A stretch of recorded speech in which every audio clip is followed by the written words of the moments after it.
that at that time, I had a little microphone here and a wire that went right down my back and a transmitter pack in the back of my, as it were, butt section. So all the way through that movie, I am talking to you out of my ass.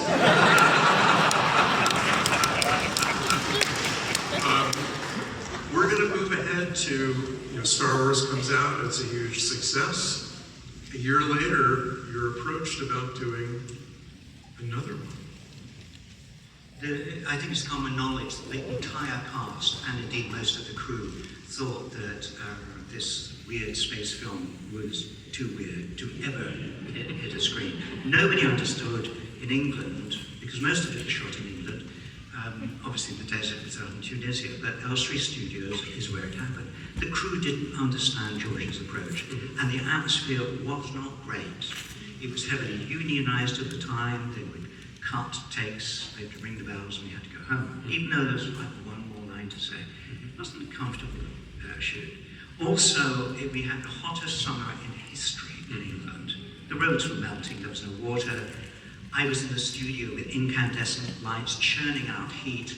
I am in the suit.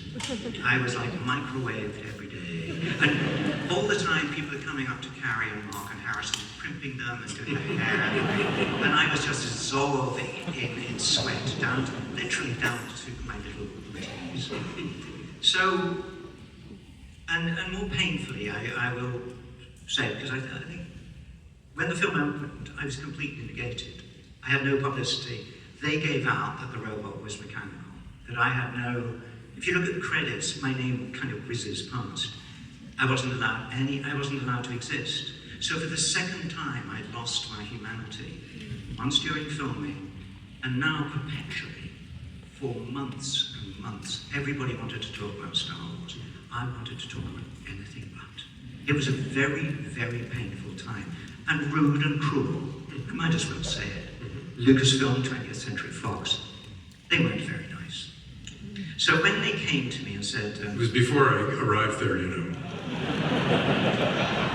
Wouldn't have happened had I been. I know. So when they came and said, oh, we're making another film, I really had to think about it. It had not been great shooting it. It had not been great afterwards.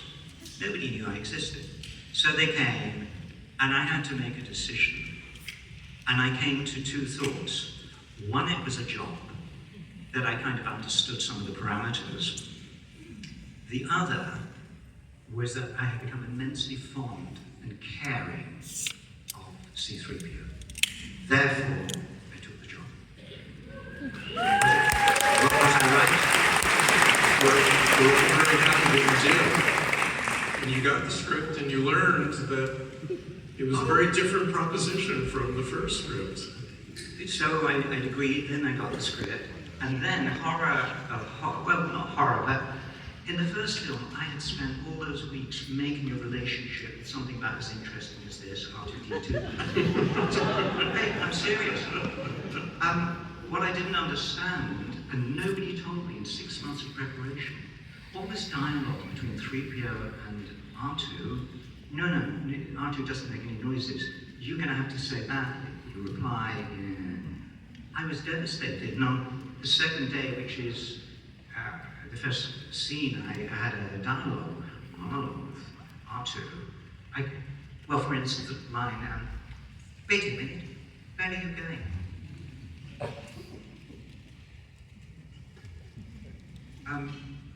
Well, what makes you think that a settlement's over there?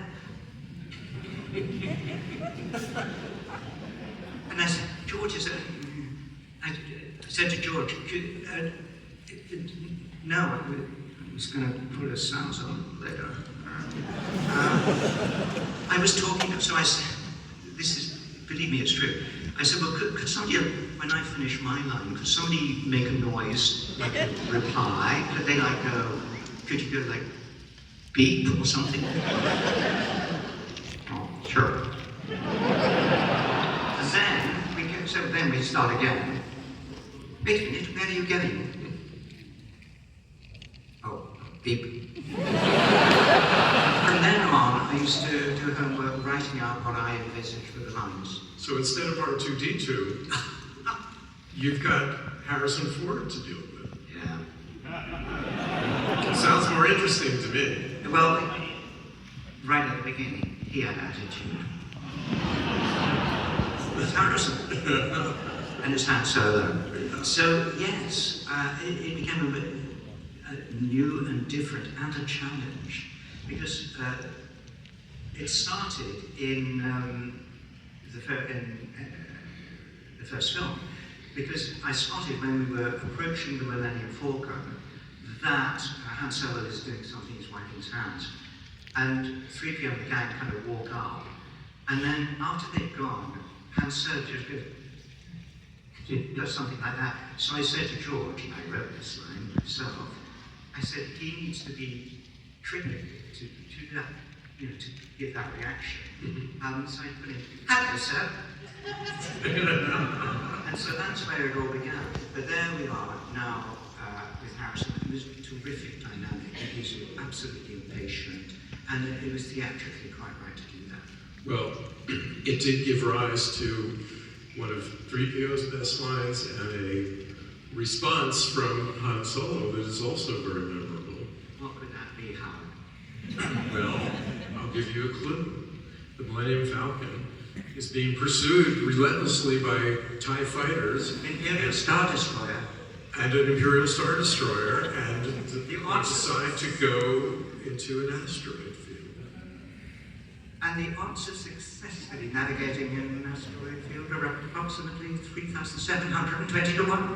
No.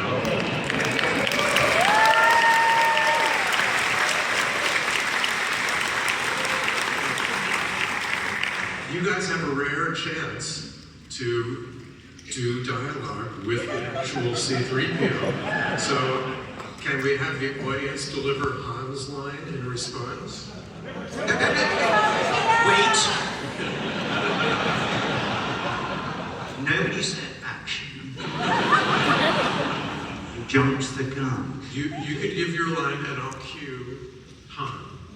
Okay, are you ready? Are you ready?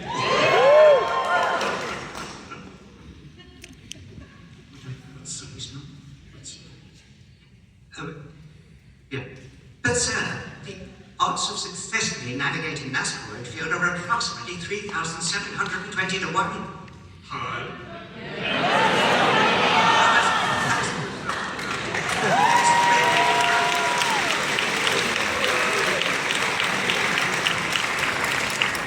You weren't very good, actually. Hey, you know what?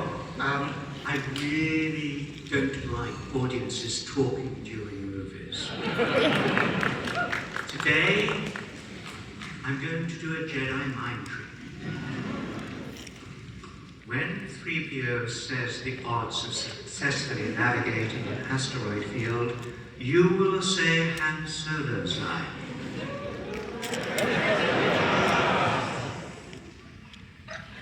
During the film, you're allowed to say that one line. We would like to take some questions from the audience, but before we do, I have one last question for you.